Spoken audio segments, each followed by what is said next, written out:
What's going on, guys? Welcome to For the Fans. We are here on a Monday to talk about everything that happened in the HOH competition. I'm here with the 5 p.m.er. Chante's here. CJ's here. What's going on, guys? As we see, CJ's back on the road. On the road. Yes, the dedication. A hard life. I am just going to say, and I put this in our group chat, but like now I got to say it for real. I have been waiting for an episode like this one. I've been waiting for there to be some real drama. This is legitimately what we talked about for about an hour last week. Yes. This is like one of the wildest episodes of Big Brother I've ever seen. Because there was just pure chaos and no one knew what was going on. Well, I just love that the whole episode, Cameron's like, man, I'm going to turn this house upside down. Y'all don't know what's going to happen. And then he tells everyone Jag and Blue. Like, so you're turning it upside down by doing the same thing. No. I knew that he wasn't do Jag and Blue. He was just telling them that. And then he goes to Jag and goes, if I let you slide. Wait, we're going to get there. We're going to get there. Because this episode, we're going to go through the episode. We're also you don't understand. We're both so excited after all. We've been complaining. Yeah, I know you guys have been. I know you guys have been, and it's insane. This episode was wild. We're gonna go through the whole episode, but before we do, remember that if you are not subscribed, go ahead and get subscribed because we are going to be giving away a golden Power of Veto when we reach 250 subscribers. So get subscribed so we can give this thing away. It's signed by BB6's James Ryan. So go ahead and get signed up now, guys. I know you guys are just so excited for this episode. Let's get into it. It was a wild and crazy episode. Everything we said would need to happen to go after Sari happened. I'm starting to think Cameron is a fan of this podcast. I'm just saying. Either inside the house. How he made it happen. Inside the house. Is that what he's getting on his headphones in the HOH room? That's what I want to know. Yeah, it's this show. It's this show right here. The thing is, we're gonna go through everything that happened, and I'm going to give you guys. We're gonna do like an extended version, right? So I'm gonna give you guys we're gonna talk about what we saw in the episode, but I'm also gonna give you like extended clips because this was a wild day. Because as you know, this episode is basically Thursday night into like midday Friday, along with other clips from before because they got to fill out an hour of episodes, right? And you got to flesh out other stories. Like for instance, the date that Matt and Jag goes on was last week. So like it was like around the hurricane time. So I also wanted to know when they got that Felicia clip. Which we're talking in her sleep. That was from earlier this week, into last week. And has she been doing that the whole time, or like where is that? We'll talk more about it, but I mean, there's not much about it. She ends up having, if she's screaming like that, she says she's having a nightmare, and so gently wake her up, because America talks to her about it the next day, and then she's like, I guess I'm getting real comfortable in here if I'm over here having nightmares. Yeah. If I'm having a nightmare, kicked out, and it's her hollering. I don't think they wouldn't kick her out when she explained. Like before, they thought it was like crazy because she like woke everybody up. But when they realized that when she explained that means she was in the middle of having nightmares. Sometimes she has nightmares. You also remember she was in the military. Also remember she was a police officer. So I think she's seen things. No, I mean she kicked out because she been. I'm trying to not jump ahead. They're gonna kick her out. Anyway, let's get into this. Let's take it step by step because this is a methodical episode because as we saw at the end of last week, Red goes home, right? What did you two think of Red going home in general before we get into the episode? I expected it. I liked that it wasn't unanimous, but I think that's where they messed up. Not so much Cameron, but like with Bowie, she could not let it go that she. That's so funny you said that though, because it's like, are unanimous votes boring? Yes. Are unanimous votes controllable? Yes. If you don't make it unanimous, can chaos ensue? Yes. If I'm playing the game, do I want a unanimous vote? Yes. Yeah, but I'm watching the game, so I don't want unanimous votes. Right. And we see, like, Bowie, this is the most I've ever seen her talk the whole show. She's about furious. how furious she was. Like, we're supposed to be in the alliance, and why was I left out? Yeah, like, we're gonna talk about that. That's the way we're going. But leading up to that, as always, everything was wild and crazy, right? Just like everything's always been in this situation. This was no different. The reason I say that was because up until the vote, it was going to be a 6-4 vote. Oh wow! With Felicia and Mimi voting to save Red as well. And then Cirie and Izzy flipping to save Jag, and then blindsiding them as well. Wow. And then they decided last minute not to do that. Because they need Mimi at least for them numbers. But they wanted to do it and then hide to Bowie and Cam and say that it was Izzy and Cirie that flipped, and because the whole thing that was happening that day was that Felicia and Mimi decided that morning that it was much more important to keep Red as opposed to keeping Jag. And so they started doing it, but Red saw them trying to work on a flip, and he told Cirie to shut it down because remember, Red thought he was staying all along. So he was like, what's going on? And he's like, Mimi and Felicia are trying to flip the vote. And she's like, we need to help stop them from flipping the vote, which is the scenes you see. But it was he wanted them to stop the vote from flipping to save him. He doesn't know that. It was so complicated. But it was once again, just Cirie and Izzy kind of doing shit, but like deciding shit. Like last minute. I thought Cirie and Matt had also decided they were going to vote to save Red and then pin it on America and Corey. That was also the plan before the fake flip was starting, was that they were going to do, because Matt really wanted a 6-4 vote as well, but a 6-4 save Jag, but then put it on them. But then it was like, nah, that doesn't make sense. So they stopped that. And then the next thing happened where they're like, let's do this. So then Izzy and Cirie are going to take it upon themselves to do this. Then they stopped. They decided to clue in Mimi and Felicia that the flip's not happening. We got to just stay and keeping Jag. But then that leads us to this episode where the vote happens and everybody is on the outside. Bowie and Cameron looking stupid, they feel like. Yeah. Yup. Yeah. And I understand Bowie. I don't understand. She was very distraught. But then at the same time, if we go back to her strategy was to coast as far as possible. And she kind of just realized, oh, you haven't been coasting. You've been like barely skating by. So maybe it was that. But she was just like, this Legend 25 Alliance, it's like nothing. And they're kind of be like, yeah.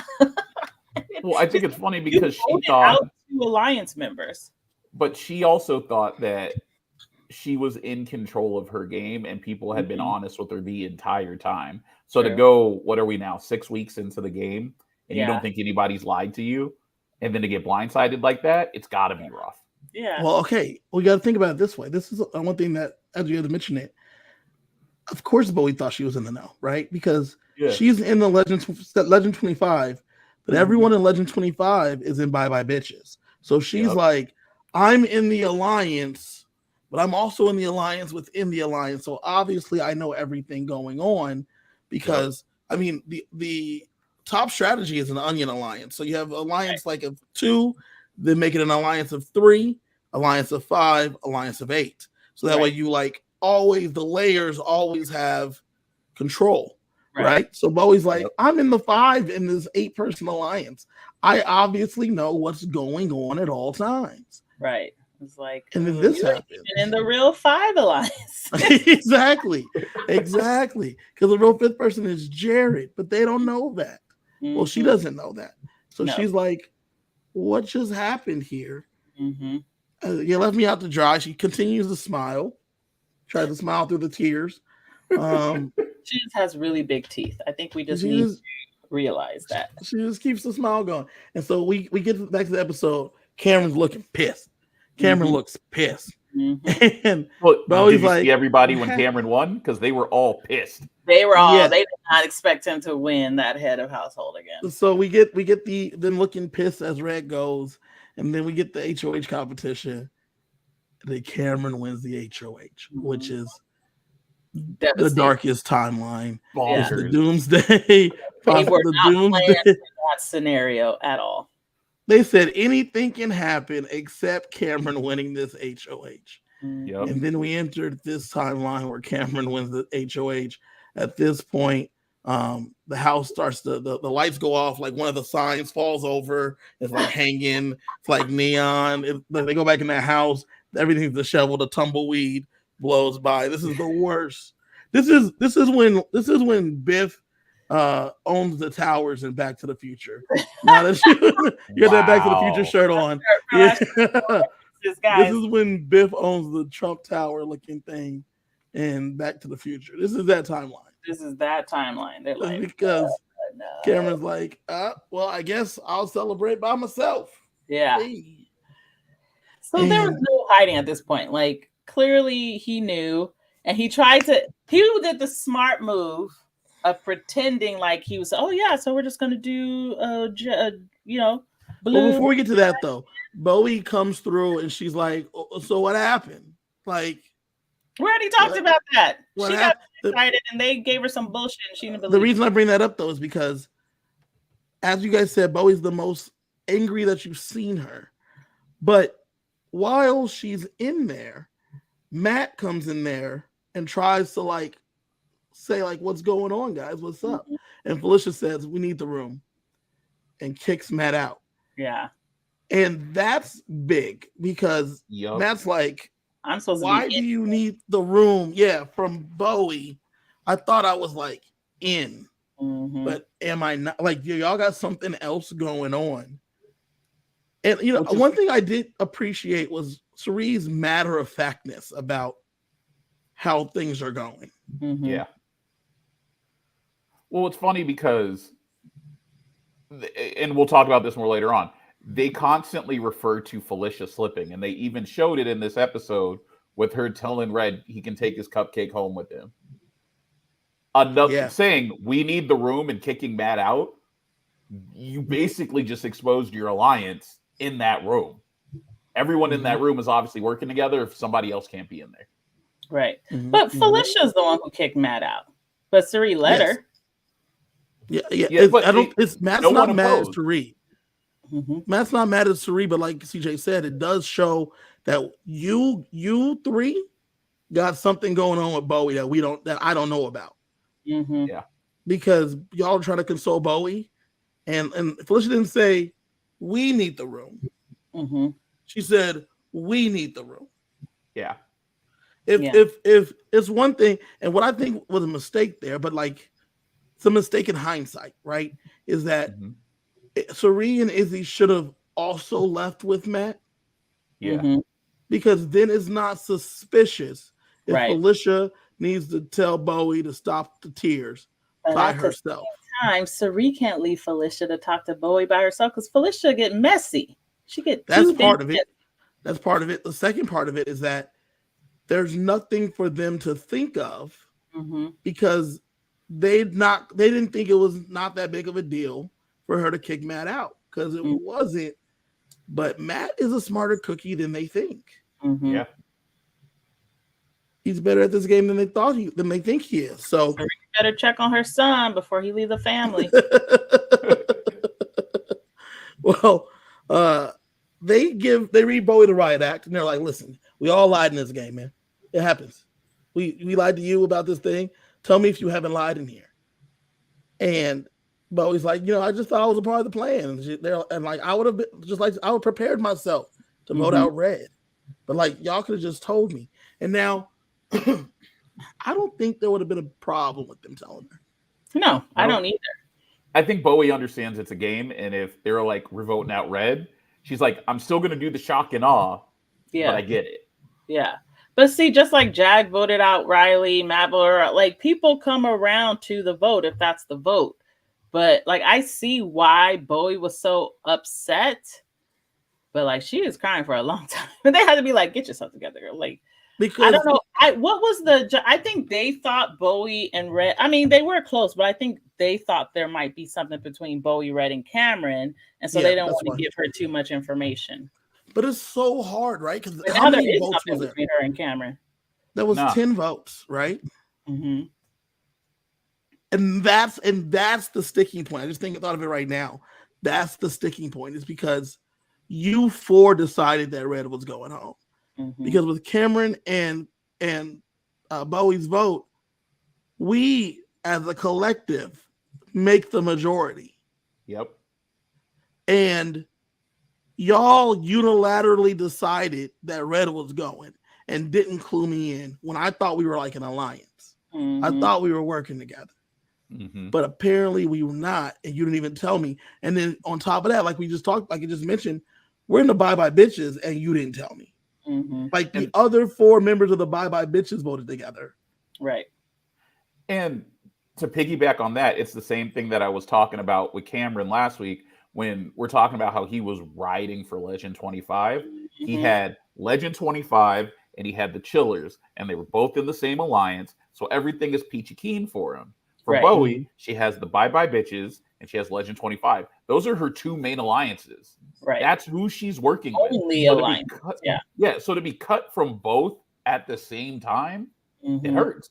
Yeah. Because you realize, oh, I'm at the bottom. Like, I don't know how I come back from this. Mm-hmm. Well, then you add on top of that, and I thought this was a terrible read for Felicia to then say, well, it's time to weaponize you. I need you to go ahead and go up there, and you need to be the eyes and ears for us. I need you to go up there, get intel from the one person that trusted you and came through with what you asked of them. I need you to come through and do exactly what I need you to do next. Yeah.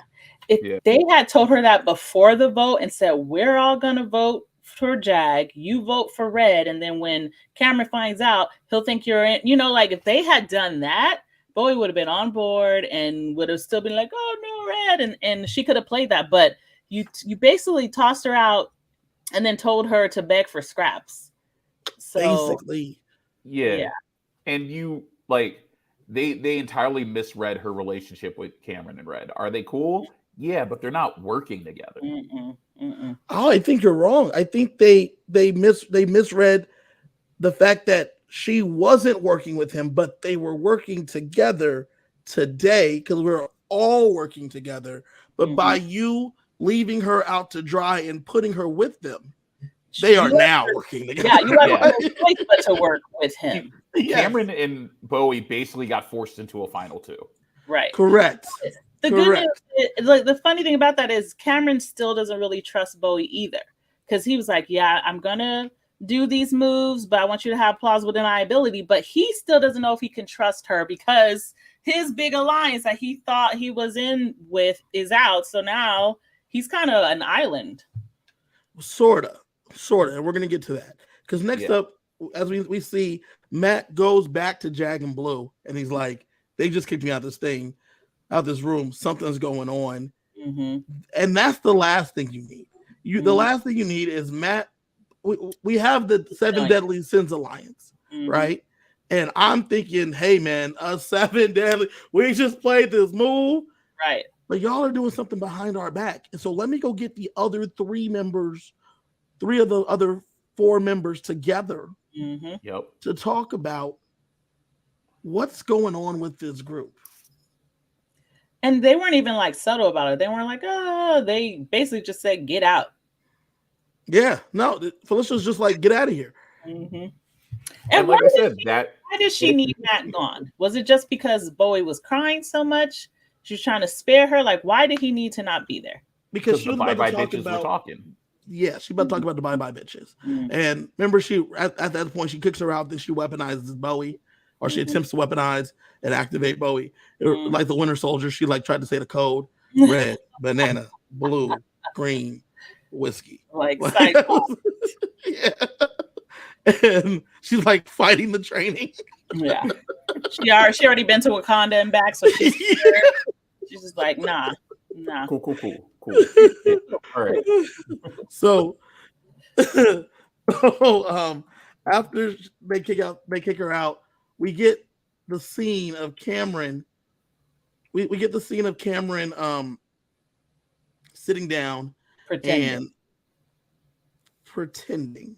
And at first you don't know that he's pretending because he's like, round 4, let's run it back. I will say that at first, when Suri gave him that BS explanation about why they didn't vote, and you're on the what was his final two? The Whistlers, the Chillers. I thought it was fantastic, by the way, for her to be like, Red was obviously not true to you. Was telling all your stuff, and he hated details and dates. Blah, blah, blah.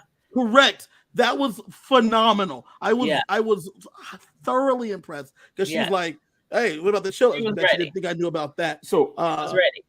But at that point, I did think, Cameron might be buying this. But something told me, like, I don't think he's buying it. And then he was like, bullshit. I was like, I knew it. So that's when I started getting excited. So this isn't related to Big Brother, but there was a rapper in Vegas this past weekend that got arrested for murder. So he was a person of interest in 2021 for a murder, and they ended up not investigating him. So then this year he released a music video where he basically admits to the murder. And in the lyrics of the song and in the music video, he's talking about stuff that was never released to the public and reenacting stuff in the music video that was never released to the public.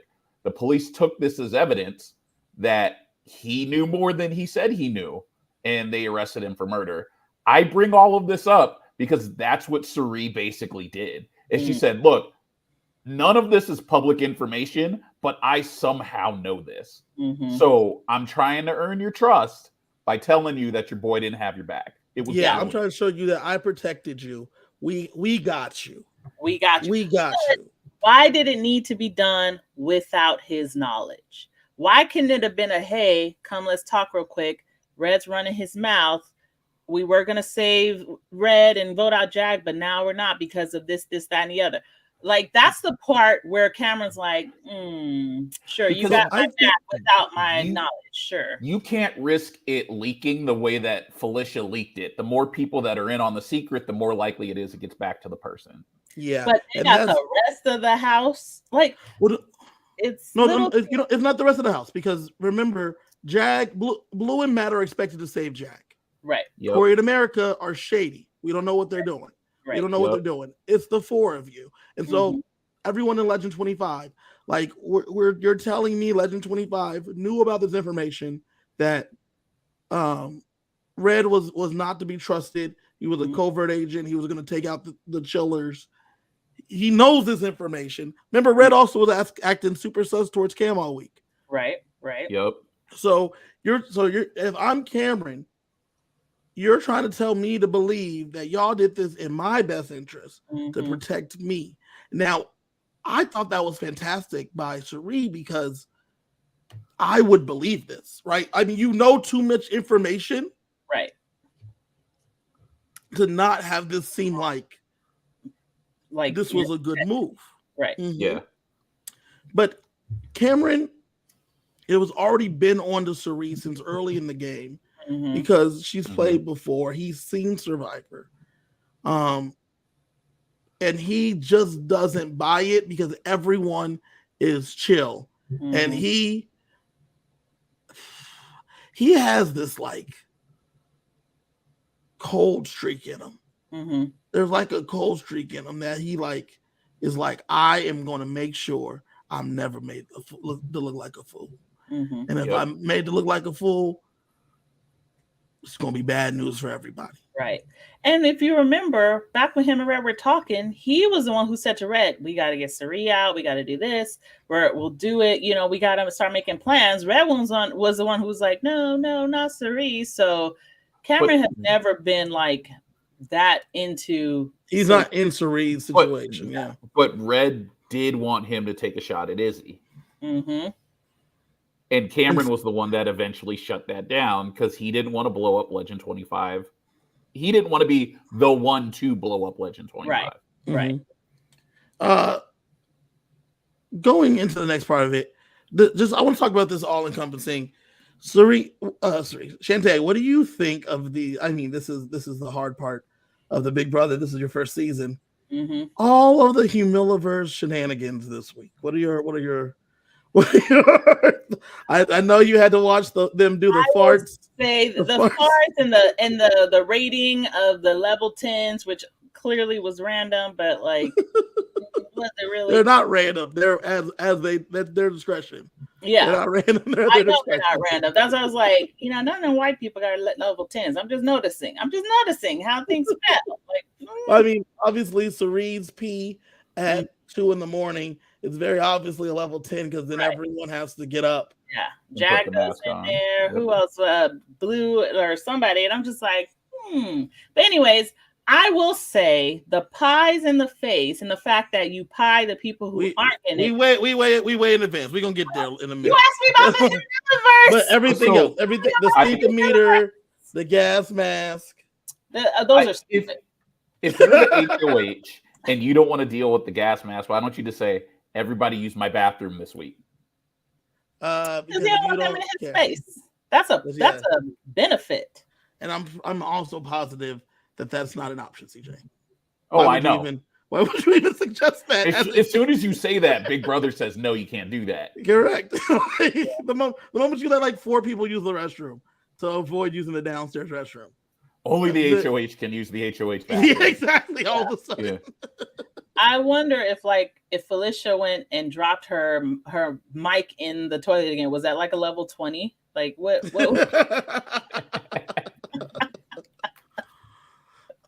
So back to the strategy talk.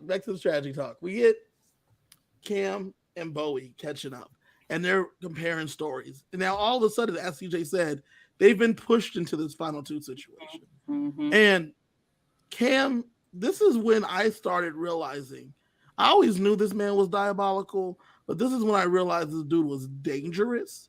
When he tells Bowie, listen, I got something for all these suckers, and I need you to be able to plead the 5th. Mm-hmm. So I'm not going to tell you what. Right. The vote is going to be Jag and Blue, and that's the plan. Like that. Wink, wink. Yeah. And she's like, all right, Jag and Blue, that's what I'm hearing. That's what I'm hearing. Jag and Blue. Mm-hmm. Yeah. That's because that's what he told everyone. Except, can I say this part now? He told Blue it was going to be her, but he kind of even gave her a little hint. He was like, and she was like, I don't want to be a pawn. He's like, look, just go up there, take your L's. Obviously you're going to be fine. He basically was trying to tell her, bitch, I ain't going to pick you, but act like I am. So I need you. Nah, not at all. No, he totally. I felt that way too. That conversation. He was trying to give her hints like, you'll be fine. You ain't going nowhere. Here's an extended scene. You to be upset because I want people to believe that I. Let me give you the extended scene on that one. Fine, give us the extended scene. She said when she's crying and sniveling and stuff, is because she's like, what if Jag comes down? Mm-hmm. And then she's like, I don't have the votes if Jag comes down. I remember. And he's like, not in there. But he's like, if Jag comes down, we'll figure it out. Mm-hmm. We'll figure it out. This is what he's telling her that night. It's of the conversations he had Thursday night. He only spoke to Blue, then he went to bed. Right. So he talked to her for about 45 minutes, and then she's like, "What about?" Because she was trying to position America as an option to go up instead of her. Because she like that he didn't like America. Well, which is funny because jumping ahead, when they do the pies, America was the last one to one of the last ones because he's playing. But they never talked about her being in jeopardy. No. Right. But the way that Cameron, the house knows that Cameron has something against her or Red has something against her. So it made sense, especially when you're starting to like dwindle people, it made sense for her to be last. That's like, part of it. The other part early, everyone would be like, what?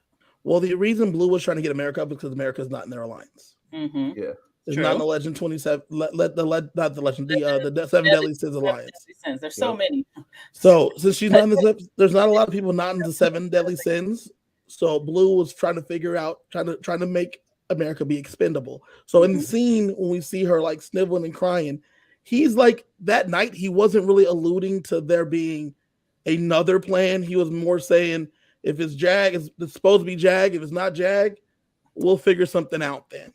I still believe, and it's based on, I know there's editing and everything, and that part was in there when she's like, I don't have the numbers, and he basically kept like, you'll be fine, you're not going anywhere. And she's like, I don't like you very much right now. He's like, it's all right, I understand. Like, he needed her upset because people would believe, but he was also trying to be like, don't be too, like I do believe he was giving her a hint that like, you'll be fine. And she thought she'd be fine because she was a pawn, but he had no intention of putting her up there. Like, even after he said, look, I need you to be pissed at me because it's going to sell my story. But he was also trying to be like, it's not so bad. You'll be okay. Yeah. That is true. That is true. One thing we did see that was from weeks before, Felicia and Jarrett have a conversation where Felicia reveals the final two situation, and Jarrett says, cool. Let me tell my mom. Let me tell my real final two. Yeah. And we see that fallout. We saw that in the episode. As you guys know that watch the 5 PMers, we've talked about that before, and how Felicia starts to get on the outs with them because that happened about 2 weeks ago. So that conversation was popped in there this episode. And I liked how they popped it in there because then they gave some context, and then they use clips like the cupcake scene of where Felicia outed things. Like there's another scene that they did not use, but Felicia outed Legend 25 to America and Jag last week too. But like America and Jag both knew about it separately, but like they talked as if they just heard about it for the first time. Confirmed it, and then last week Felicia was going on saying, "Oh, Cirie talks too much. Cirie talks too much." And then you cut of her revealing all. It's like, no, it's you. It's kind of like how narcissists like try to place what they do on everybody else. They gaslight. Gaslight. Yeah. We next get the scene of Felicia yelling. It's usually when she's in a nightmare. So it is what it is there. But let's get back to the game strategy. This is where Blue and Cam have the talk. It's interesting because after this talk, this is the only talk they have that night. Blue does go back to giving you an extended scene. Blue goes talk to Jarrett, and she's like, I think it's me and Jag going up. Because that's what she's being told. Corey had a conversation with Izzy that same night and said, Corey's like, you got to try to figure out how to make sure it's Blue and Jag. And Izzy's like, it already is. He came in the room, told us that it's Blue and Jag. Everyone has a story that's Blue and Jag.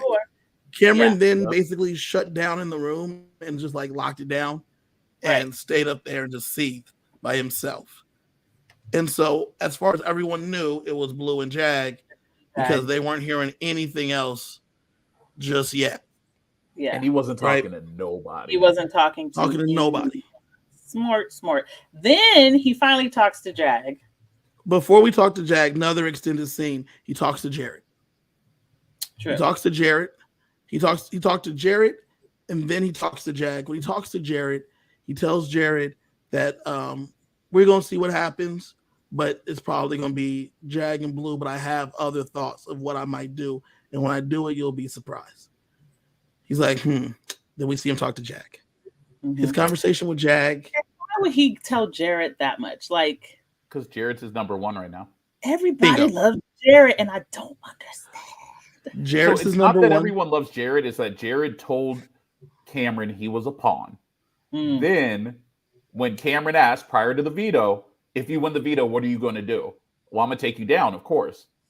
Okay. Well, then Cameron wins the veto.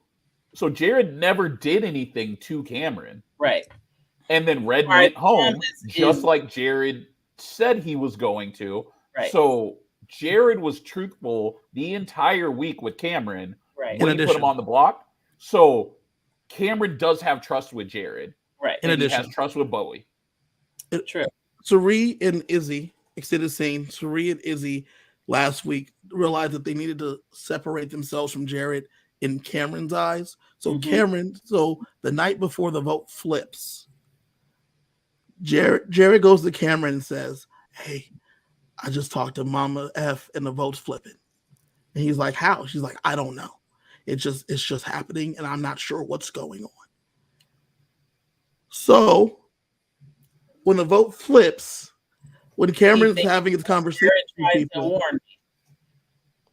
he said there's only two people in this house I trust right now, and that's Jared and Bowie. Jared and Bowie. Like played so well. Like, OMG. Jesus Christ. And like he now trusts one of the people that are set up to help him get out of the house. Goodness gracious. Oh my gosh. So Jared's never going to be the one that takes the shot at Cameron, and that's the beauty of it. I don't know about never, but he's not right now. So Jared, so he's like Jared, boom. He also trusts Matt, bros, boom. Sweet baby Matt was just tricked by Sari as far as he's concerned, and then Bowie, because Bowie, him, the three of them were made to look like fools, and that's why he's done this, because they're fools, which is an interesting thing. Which is why Jared gets more information than anybody else, than anyone else, because he's setting them up to be like, "Hey, final two, you and me, let's go." He's like, "This is all the final two I got now. The chillers are done. So let's me and Jared figure something out." Yeah. One thing I did like about Cameron's HOH is that he did a lot more listening than talking, but he didn't do anything with the listening. He just waited to scold people. Right. So he doesn't talk. He lets you talk. At one point, America comes in there and she has a conversation with Cameron, and then he's like, and she's like, "So let's talk." And he says, "Go ahead." And she's like, "Okay, well, I guess this was a great talk." She's like, "Have a fast meeting. I'll see you later." Whereas then she starts opening up, but like everyone else came up there and just started obviously giving information. We see this extremely chopped up Jag sequence, and the sequence is important because I thought when I was watching the feeds that for sure Jag was going up until this conversation. Yeah. And then I thought Jag was going back up after this conversation, and I'll tell you why. So in this conversation, Jag comes up there, and extended scene of that, he's like, "You're safe with me if I'm safe with you. If I win up next week, no back door, no nothing." Cameron just sits there and listens. Jag then says, "Okay, cool. I think we've been pitted against each other. We shouldn't be. We used to be friends. I don't know what's going on. But let's work together." Cameron says nothing. He says, "Okay." Then Jag says, "I don't really know like targets wise, but you wouldn't be mine. And let's see if we can work something out and see if we can work together." Cameron says nothing. Jag's like, "Okay." Then that's when Cameron says, "I don't trust you." Straight up. That's exactly what he said, like we saw in the episode. After, oh, I forgot this one part. Cameron says, "Are you done?" Then Jag says, "Yes." And then he says, "I don't trust you." I trust you. Then he says, "There's been things, Jag, that I've told you that I put out there as a little test, and it's gotten around. So whoever you're talking to, I'm talking to them too, because those same little things are getting back to me, Jag. That's why I don't trust you. And I never trusted you." This is where I'm watching the feeds, and I realize that he might not be going up, because then he says, "I really want to put you and Blue up. I really want to so bad. That's really the plan I want to do. And it would just make me so happy if I put the two of you on the block next to each other. But there's one thing you said, Jag. It may not be good for my game." And that's what we saw in the episode. We saw that part. Yep. All of the vitriol, like all of the nastiness, and they defanged how bad Cameron was in this moment. But it was like I hate your guts, but I have a bigger plan in play. Right. Because when he says this, for the two of you guys, when he says, and for the people watching, when Cameron's going through his day, he's telling everyone the plan is Jag and Blue. Right. He's not telling production that it's not Jag and Blue. Right. Everyone thinks it's Jag and Blue. Right. Because no one's heard anything else. No one's heard anything differently. He's not said anything to the camera. He's not said anything in the diary room. In the diary room, we're seeing how mad he is. That's it. That was all. Yeah. But he was not saying what the plan was. So the feasters. He said after Blue, when she broke down his tarot, he's like, I need you to appear mad at me so no one suspects what I'm really going to do. He said that one thing in his confessional after the Blue talk. I don't know that he says it then though. Like, well, so that's like if you watch his confessionals, there's 2 shirts. So because there's 2 shirts, you don't know when he said what. I'm gonna assume that the shirt he's in for the majority of it, which I think was the plaid shirt, that was that night. Was that night. The blue shirt at near the end of the episode is after noms. Yeah, it's the next day after the nomination. And that's when they do it as because they have to do it as in the moment. Because if we're going to get into spoilers eventually, but if he's telling production that this is what I'm going to do, production will try to talk him out of it. Because the thing you have to remember about Big Brother is it's not a game show, it's a social experiment. Right. So production they don't directly intervene, but they'll drop hints that you might want to do something else. Well, that's questions. Right. That's questions that lead. And why would they want to? Because this episode was phenomenal. Why would they want to convince him to toe the line? It's boring. Well, it's not about being boring. Suri is a fan favorite, first and foremost. Right. Secondly, you're not giving us anything. Like the way you're talking is as if it's Jag and Blue. And this was not a decision by production. Cameron decided amongst himself, audience of one, that this is how I'm going to go about this. Which it was Feasters, recappers, came up. Taryn came up Friday morning and was like, I'm thinking this is Jag and Blue. This is the dumbest move in the world. I do wonder if during his first HOH, he felt a certain kind of way about how production tried to guide his HOH and the questions he was getting. And that's why he decided to go this route this time. And not say anything. Because realistically, if this is your second HOH and both your targets somehow stayed in the house, the easiest thing to do is throw them back up and you don't get any more blood on your hands. So saying this is what I'm going to do to production, saying this is what I'm going to do to the entire house, no one's going to question it. Right. Right. So, and like you were saying, Chante, you could feel there may be an underlying thing, but he's not saying it. And then you're watching his conversations with, let's say, Bowie, and he's still not saying it. When he's not doing any camera talks. The biggest thing is that he said the Blue is going to shock the world or something like that. It's going to be a shock. And you're like, what's shocking? That doesn't sound shocking, but we're still not sure. Like, there's not enough. We're not getting enough from this man to know if something's going to happen.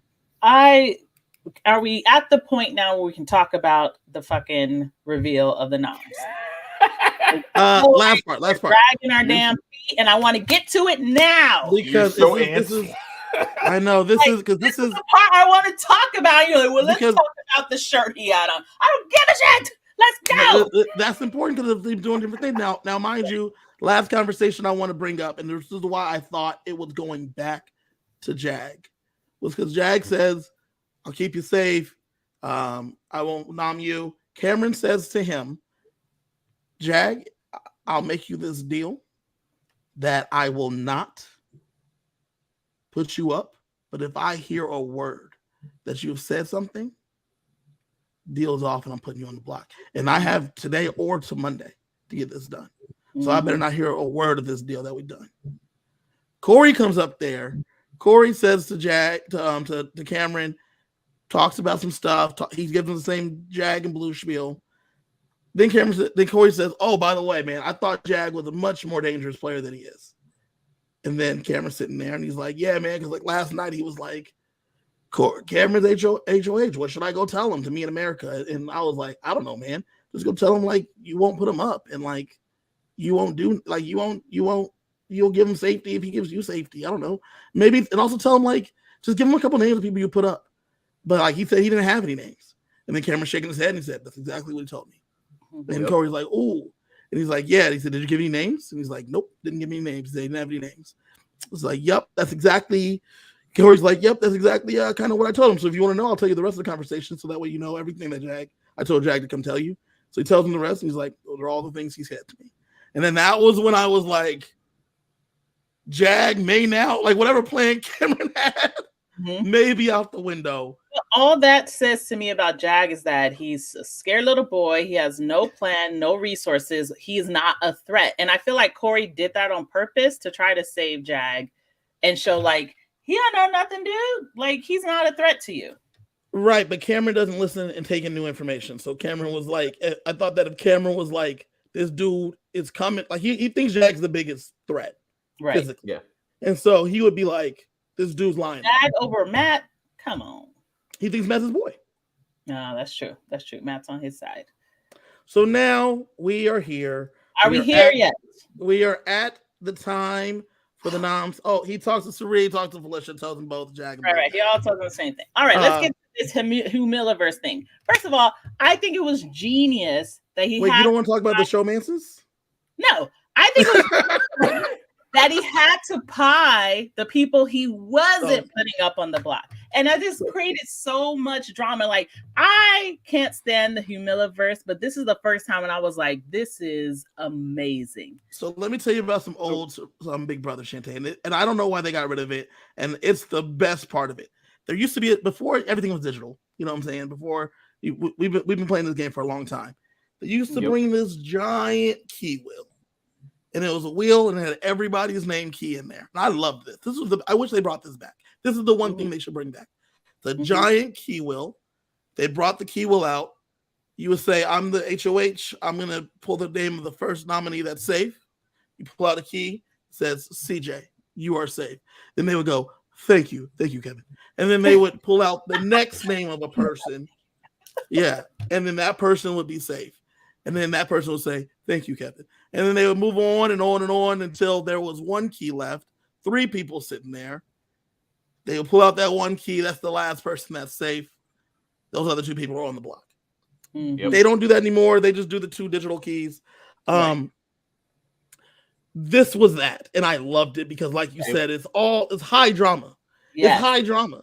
And how thoughtful he was about who methodical.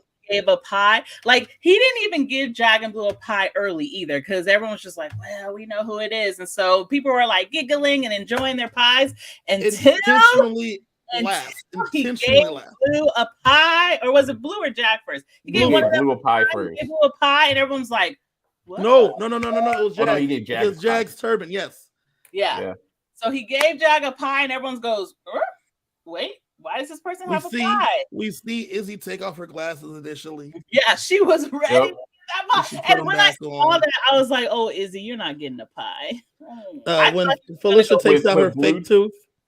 Yeah, when Blue took off her lashes. Oh, yes. Blue was like, hold on. He's the last only hair I got. Yes. As he went through, so apparently Felicia knew that she was going to be going up because while they were doing it, she had told him, can I have the key lime pie? And he said no.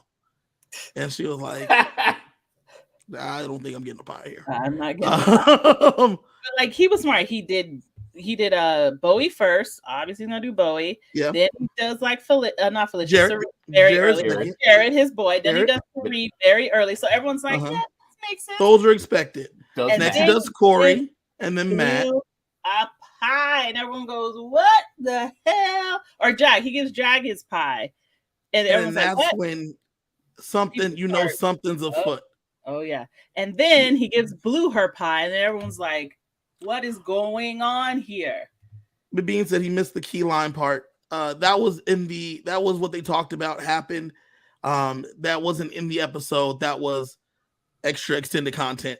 Because this week was so crazy. I was so confused, and it makes sense on how the episode went, because I was wondering how they were going to do this episode because so little was told. Mm-hmm. Yeah, so little was told. I was like, how are you going to put together an episode? And we saw that they just filled it out with filler. We get showman stuff. We get the bromance date. We get Felicia stuff. We get the Felicia Jared situation. So they filled it out with a bunch of extra content that happened weeks and weeks ago. But it's because Cameron gave them nothing to work with. Do you think that has some bearing on it being a 2-hour episode on Wednesday, or do you think it was always supposed to be? It was already scheduled a 2-hour episode. But I think this will help fill that episode out because it's everyone's reactions to like, what the hell? We'll get into spoilers and we'll talk about that. We're about to hit spoilers. It's continued to be chaos. Yes. Which I am excited about. Finally, this is something I'm like entertained by. Before I'm like, yeah, okay, they're gonna do this because that's how they do things. But I love that his last three were America, Izzy, and Felicia.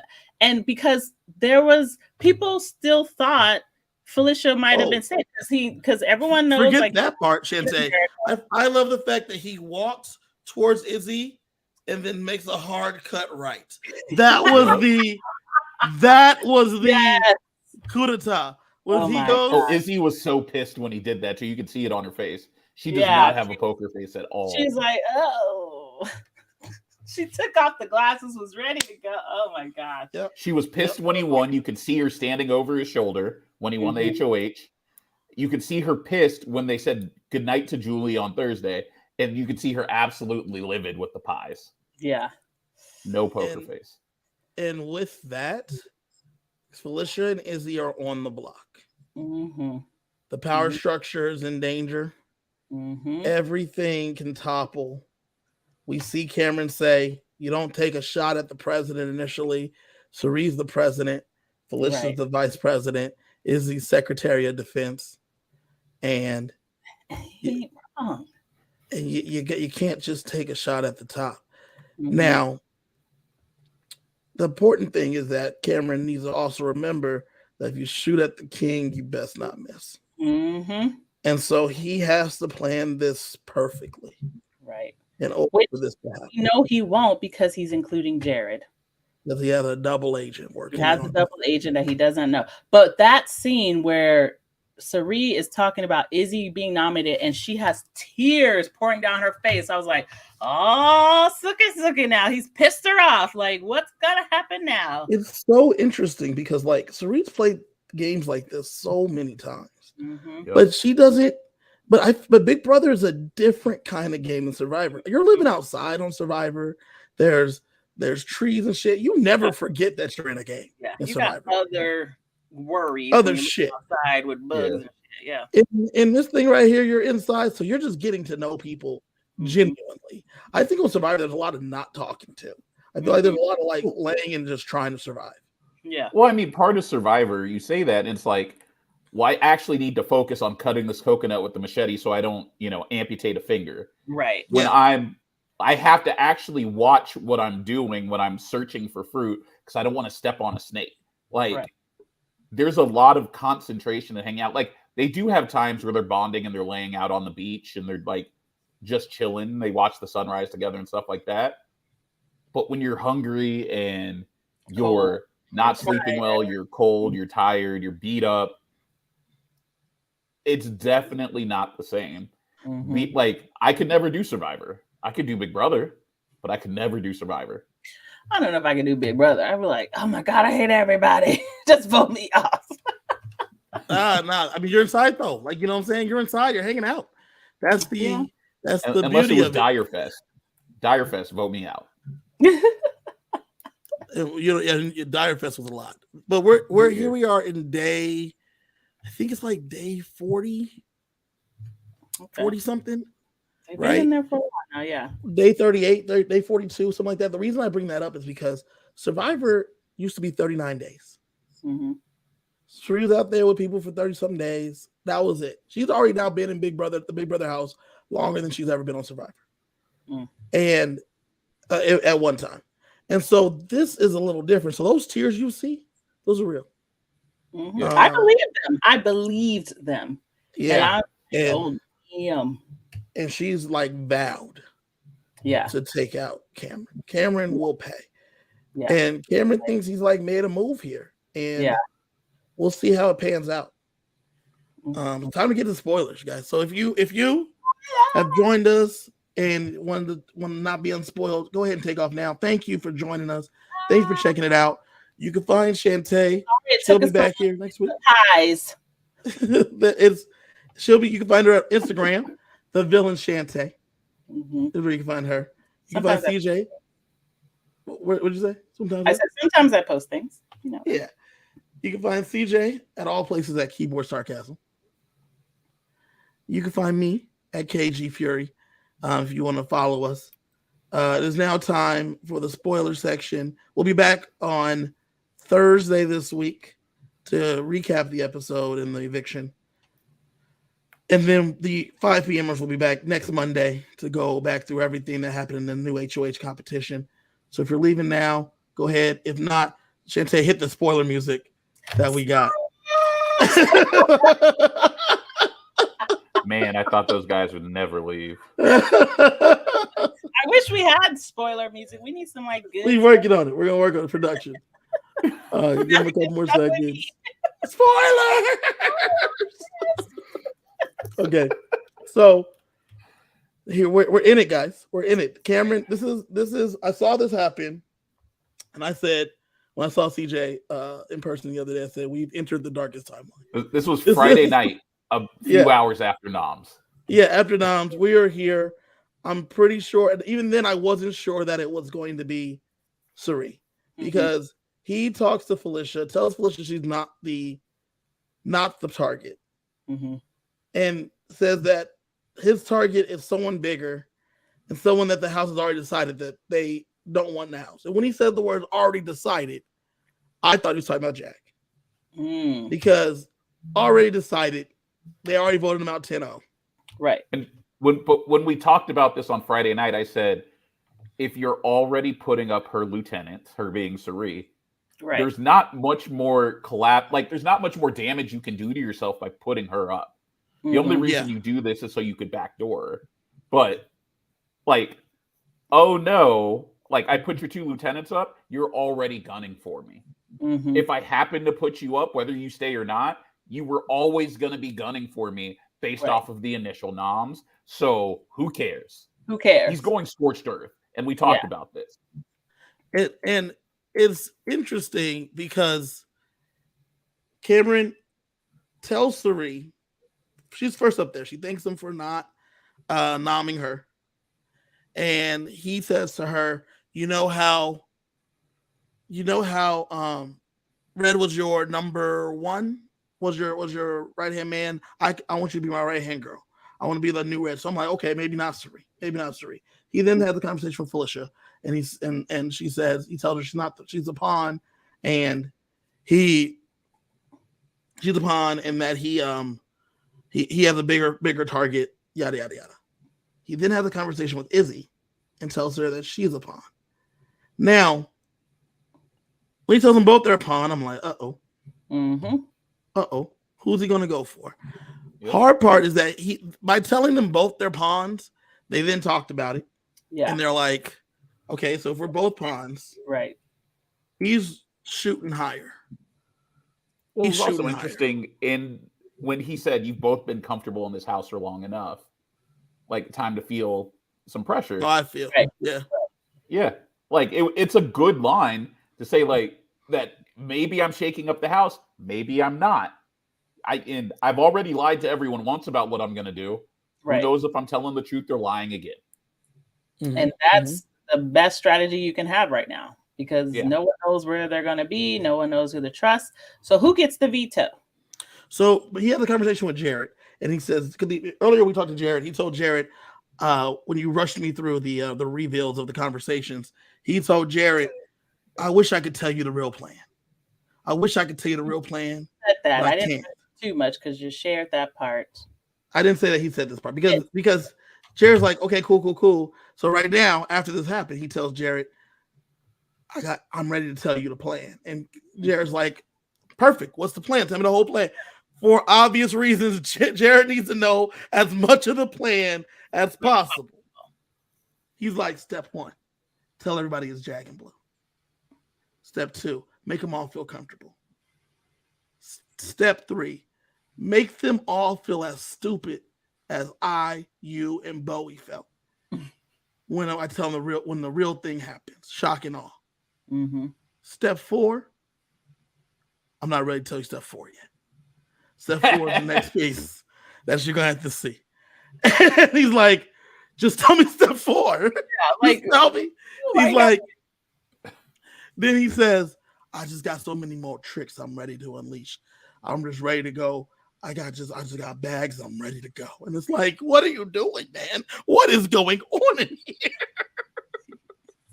What is going on here? I really do wonder if he felt like production tried to meddle with his first HOH because of how he's going about this. Mm-hmm. Or if he's just a super fan and knows the less I say, the better. Part. I think it's the super fan part because step 3 was like, I just pulled it up. The exact words were number 1, have the whole house believe I'll put up Blue and Jag. Step 2, have them feel as stupid as I felt. Number 3, put up Felicia and Izzy. Step 4, have each of them believe they're the plan by telling them they're both pawns. Step 5, I'll let you know when we get there.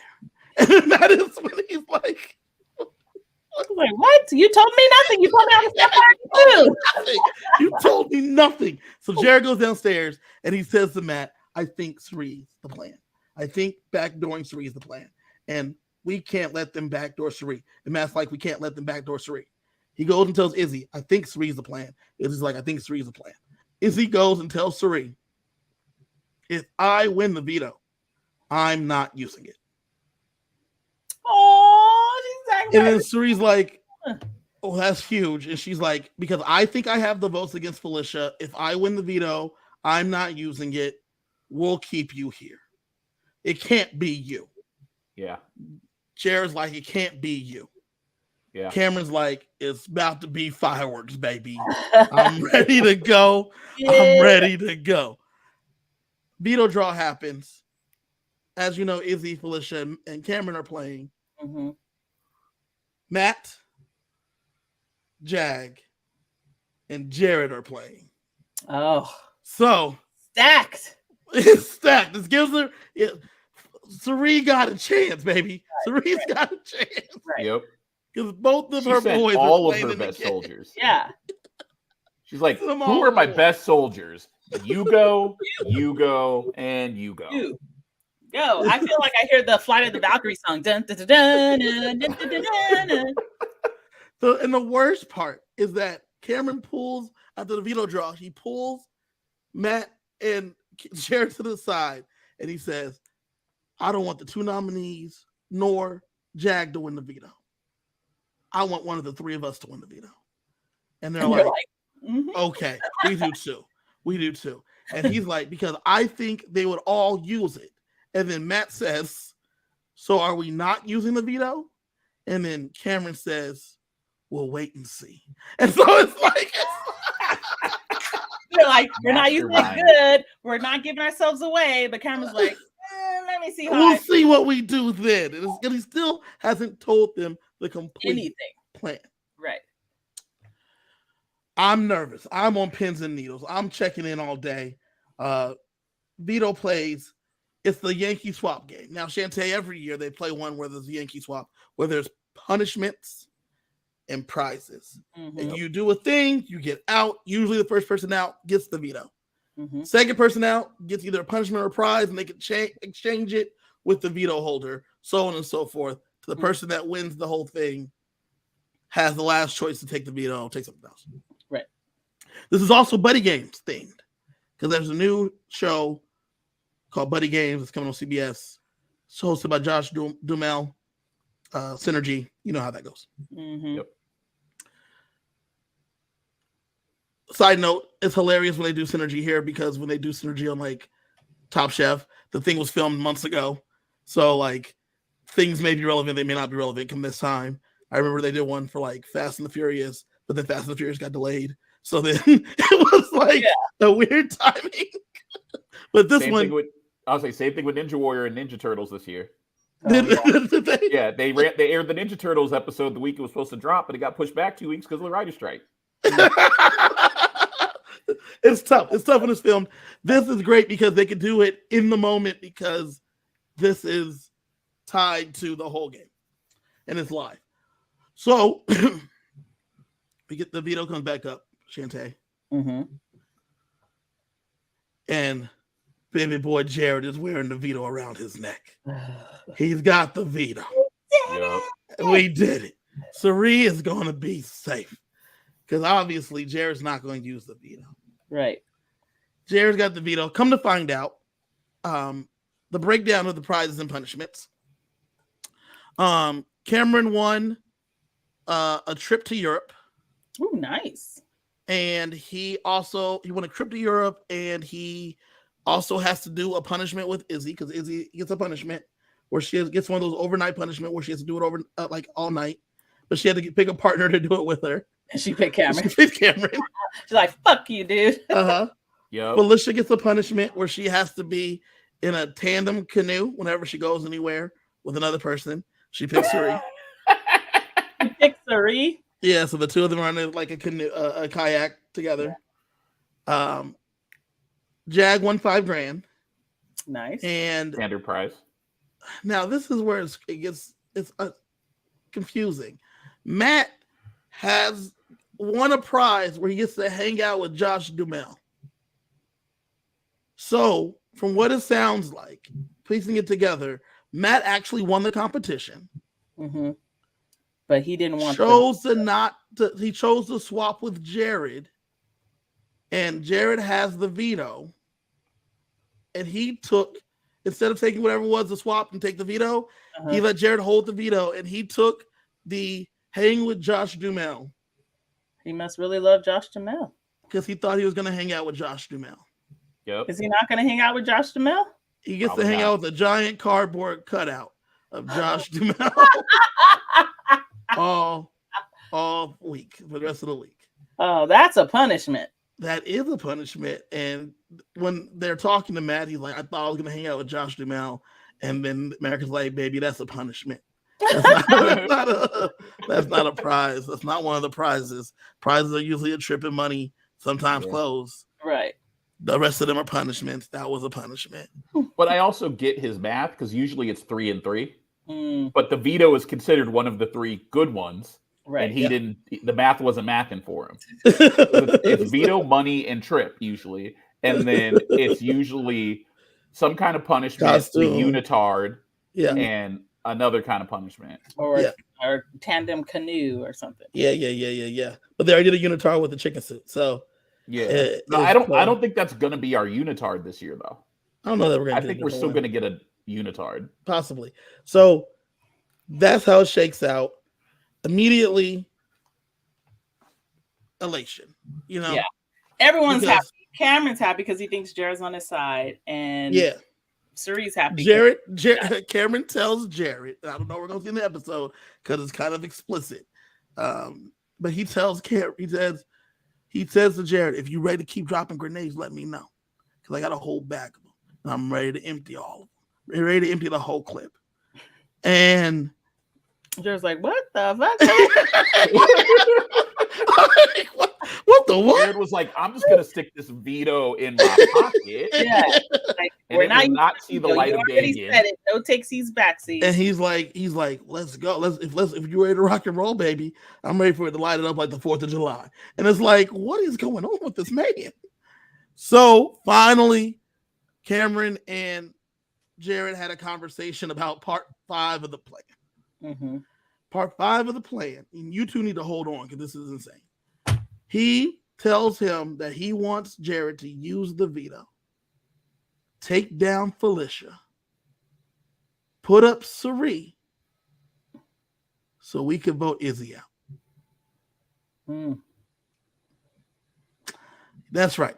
If the plan is this is a whole elaborate plan to take out Izzy, not Cirie. Not Cirie. Because no one wants Cirie out. That doesn't make sense, which is why I think he's going to try to get Cirie out, but the votes just won't be there. Mm-hmm. He so doesn't if you put Cirie involved. But if you put Cirie next to Izzy, one of them is guaranteed to go home. And I think that's the shot he's banking on, is that one of them will go home. So he wants them sitting next to each other. Yeah, because those two are dangerous. Felicia, she's not dangerous. Like people She kind has of more like, HOHs than the other two of them. yeah. So here's the problem though with the plan. Like I said, if you shoot for the queen, you best not miss. Jared is not using the veto. No. Nope. When he talks to Cameron, Cameron says, "Let me know if you're ready to do it. Let's do it. If you don't, we don't have to do it." Yeah. So Sari is in this tandem suit with Felicia, so she can't really do the things that Sari needs to do. She can't talk to Jared. She can't. Yeah. Because of this, Jared has fucked up the whole game. He went to Cameron and he told Cameron, "I don't trust America. You can't trust America and Corey. America knows the secret of Corey's in real life that's going to fuck up his whole game. Can't trust them. I want America gone, bro. I want America gone. Also, can't trust Jag. Jag's snake. We got to get him out. How about we don't use it on Sari? Sari don't have the votes. Sari's going to go home if we put Sari up there. But you want Izzy gone. Let's put up Jag. Then we can make sure Jag goes." And then Cameron's like, I'm listening. If you don't want to do Sari, let's talk. I got a bag of grenades, baby. I got one for each of them. If you want me to throw the Jag grenade, let me go. Let me do it. He's like, he throws Jag under the bus. He throws Matt under the bus a little bit. He throws Felicia under the bus. He throws Cameron and Corey under the bus. He just vents to Cameron everything going on in the house. And Cameron's like, that's interesting. He's just taking it all in. And I'm like, Jared, shut the fuck up, dog. Just go. Especially, he talks too much. He's such a bad double agent. Yeah. Especially because Cameron's mama telling him what to do. Correct. Especially with Cameron telling him, bro, if you don't want to use it, we ain't got to use it. Yeah. Because leave it at that. Just be like, no, I feel like Sari, she got too many people in this house. If we do that, she'll come after us. Let's just leave it and let the cards let the house decide. One of these two. I'm sure we got the votes on Izzy right here. Knowing full well that they don't have the votes on Izzy. Right. We got the votes on Izzy right here. Let's just do that. Yeah. And he would have been like, cool. And that was Saturday night. It's caused the house to be in a little bit disarray because then Cameron's using that information against them. Because then he calls Corey, talks to Corey, says, Corey, did you better be careful how close you're getting to America. I heard there might be a little secret that you don't want getting out there about your real life and maybe some family members. He don't know the secret, but he drops that much. And then he's like, on top of all this, Jared is mad about Corey and America. I don't know what he's mad about. I think he dislikes America. So he's been real mean to Corey. Without Sari there to tell him to shut up. He's been real mean to Corey. Right. And everything else has just been happening around there. Corey realizes that he is on the outs now. Yep. Which is dangerous because he knows a lot of things going on. Yep. Corey realizes he's on the outs because America tells him from Matt, because Sari can't go around. Matt had a conversation with America and tells her that he had the power and that him and Sari played and he won. And him and Sari talked about what to do with it. America tells Corey, and Corey realized he's not even mad that Sari had played in the game. He's mad that Matt knew and he didn't know. Yeah, because he realizes that means Matt is closer than I am. I thought I was right in there, but apparently I'm not anymore. And then he clicks. He's like, and that's why Jared's been an asshole because I'm not in the know anymore. I'm not as high up as I was before. Yeah, when information is currency in the game, knowing you're on the outs makes you a dangerous person. Correct. And then also, I on over to Cameron's side now.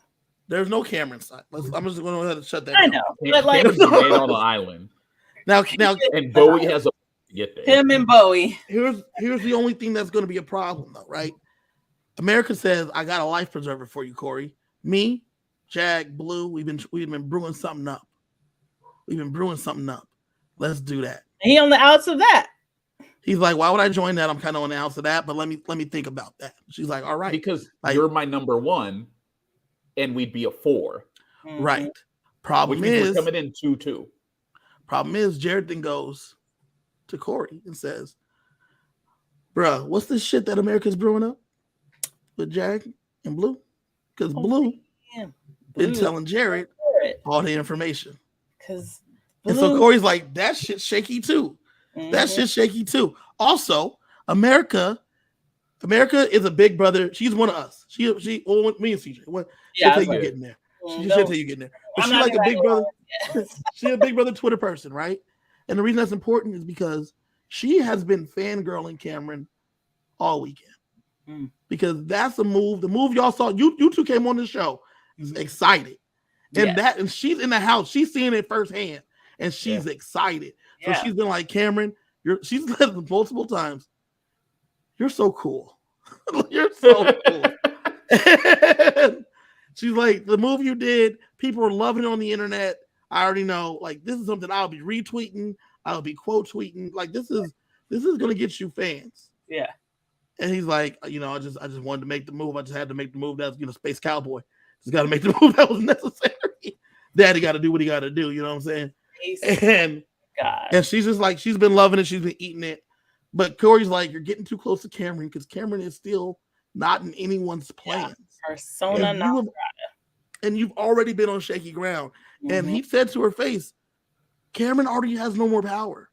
The veto's been won. Cameron has no more power. Yeah. You got to start distancing yourself. But America has found a like-minded person in Cameron now. So even though he like kind of gives her the ick, she's really excited about the gameplay. And now everyone sees her talking to Cameron more, and America is even more persona non grata. So veto is not used today. The votes are looking like Felicia's going home unanimously. Cameron is probably still set to be blindsided again. The reason that is because after the votes were done, before we got on the show, first America comes up there and tells Cameron, I think Felicia's the vote. And he's like, no, the votes are there. Izzy's going home. She's like, okay. About 5 to 7 minutes later, Bowie comes up there and he says, who are you voting? He said, I think where everyone's voting out Felicia. And he's like, no, they're voting out Izzy. 2 minutes later, Matt comes up there and he says, who are you voting, Matt? He said, I think I'm voting out Felicia. He's like, no, you're supposed to be voting out Izzy. She's like, okay.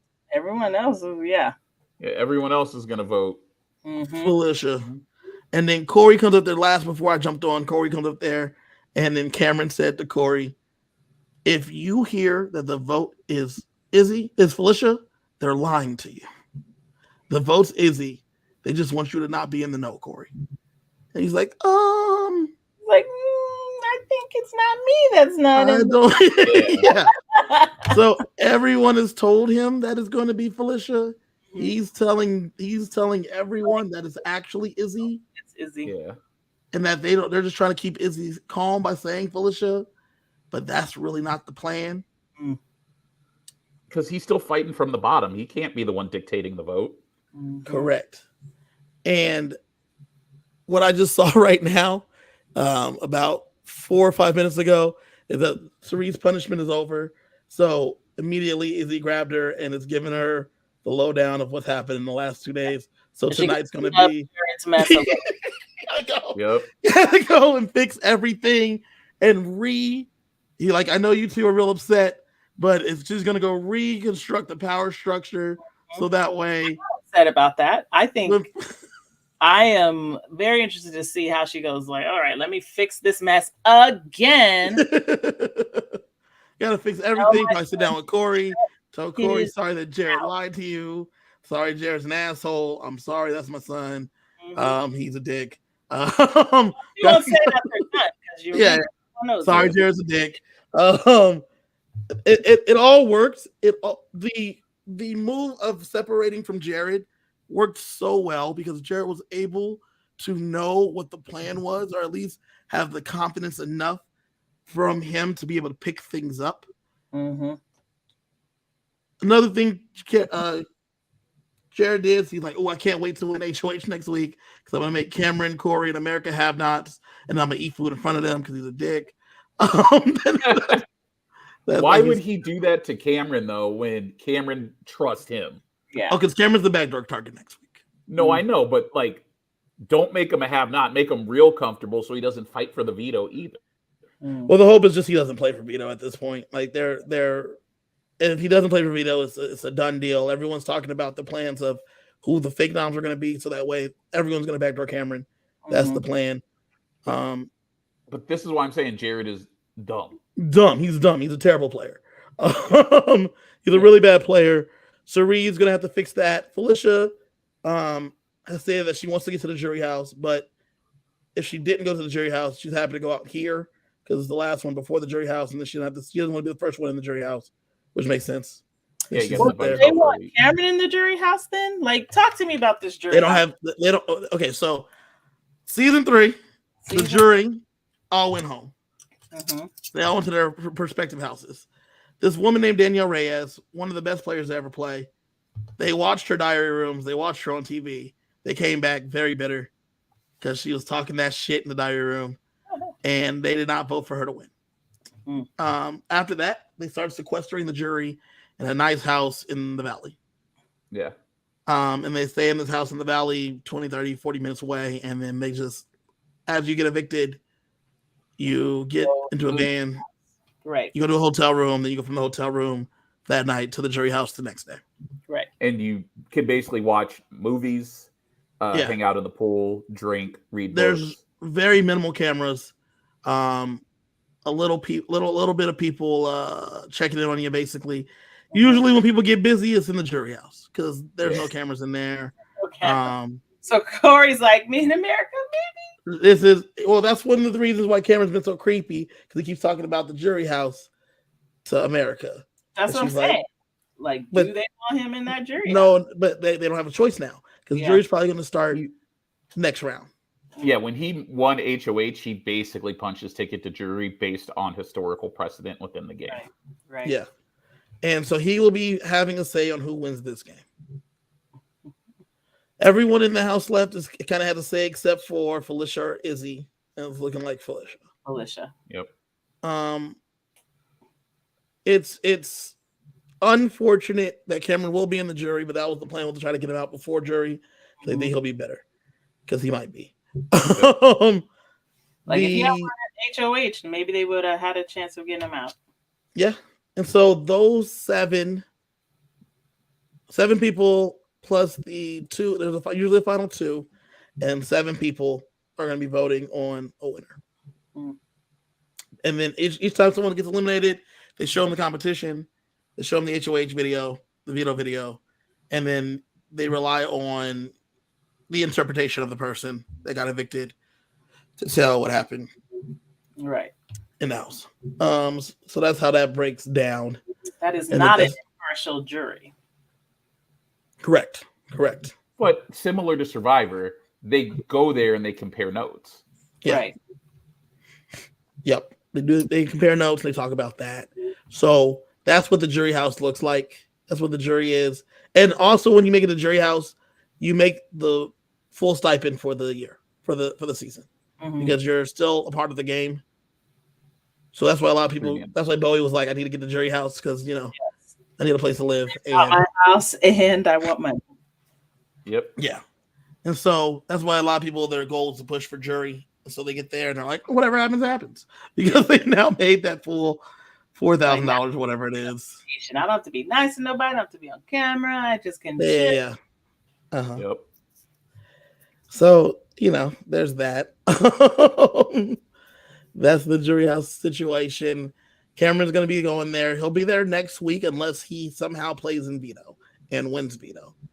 I don't think there's any chance for him to avoid it without it, because I don't think, even with the tenuous relationships in the house, I don't think there's anyone in there that is not going to consider Cameron for a backdoor except for America.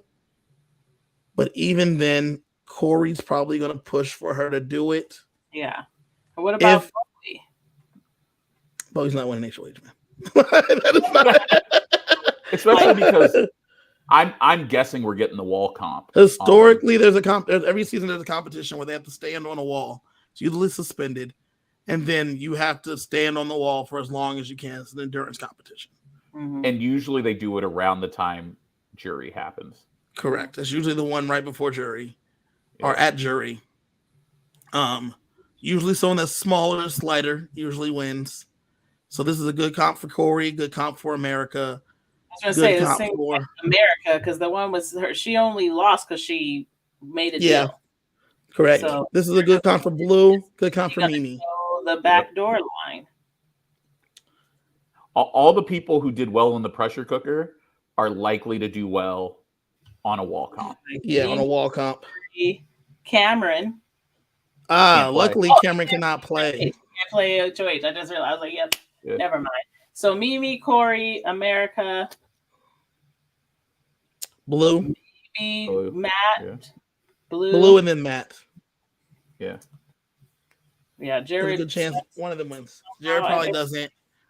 But Izzy that is that's where we're at. I mean, that's where the house is. Cameron just is in disbelief. He believes that Izzy's going home. Felicia's going home. I don't know how much Felicia's going to fight. She said that she was, when I saw the video earlier today, she's like, I'm a fighter. I'm going to try to stay. And she was telling Cherie. And Cherie's like, you got to do you, girl. And then she was like, but yesterday, Felicia was talking to Cherie and said, this has been fun, but Izzy kind of wants this more than me. And Cherie was like, kind of same. Like, we know that Izzy wants this. Right. Yeah. And that's the problem. By telling them both they were pawns, they compared stories.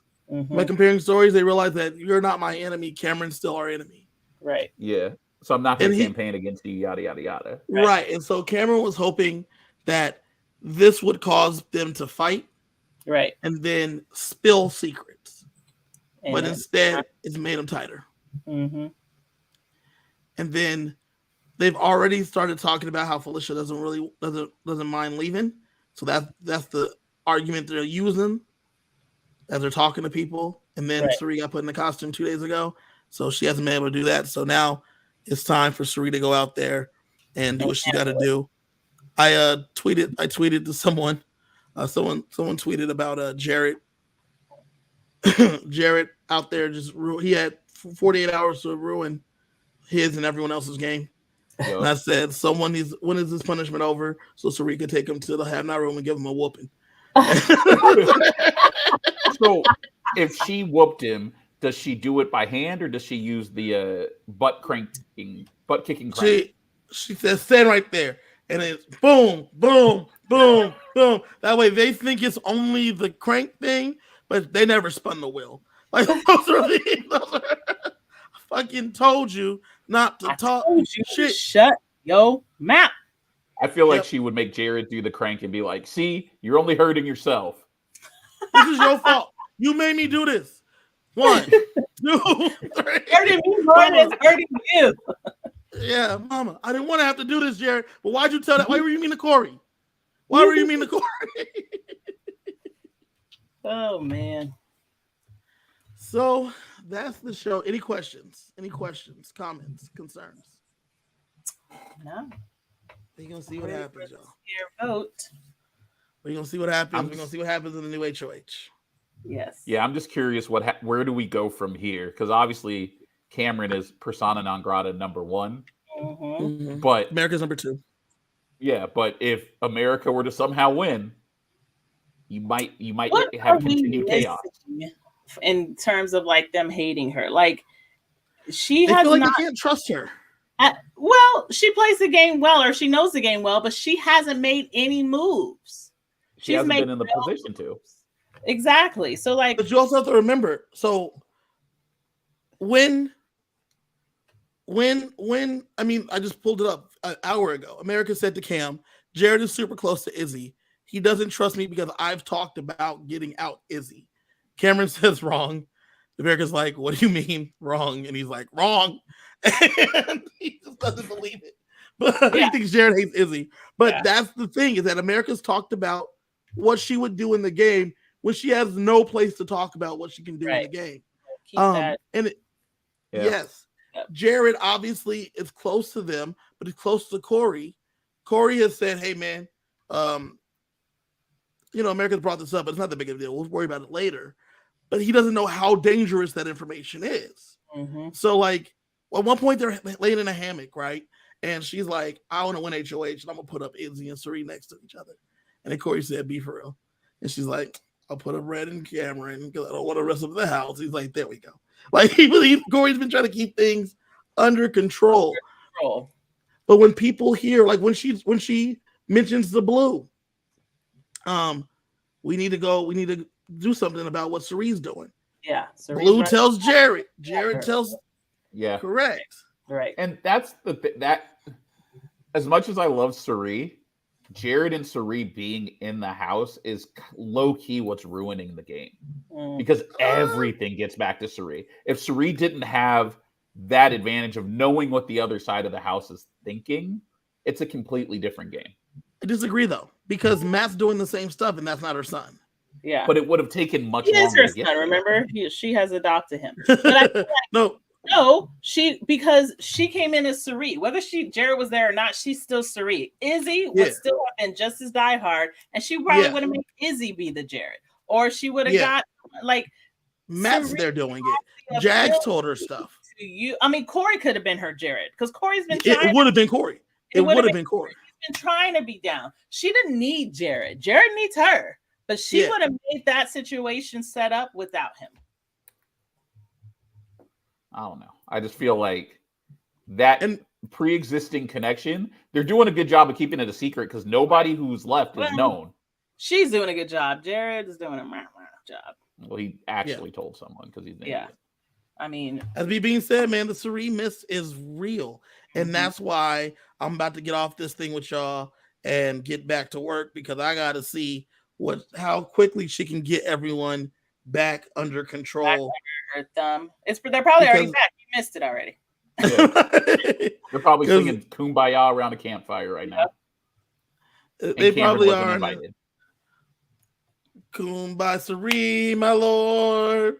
Kumbaya Suri. And the camera's like, what's going on down here? Listen, this city slicker is here to get out. Space Cowboy Daddy, Space Cow Daddy boy. Oh man, so that is it. We'll be back on Thursday to recap the live eviction and the veto episode. The 5 p.m.ers. We will be back on Monday to go through everything that happened over the weekend. For Chante, CJ, myself, coming to you guys from outside of the Big Brother house. Good night.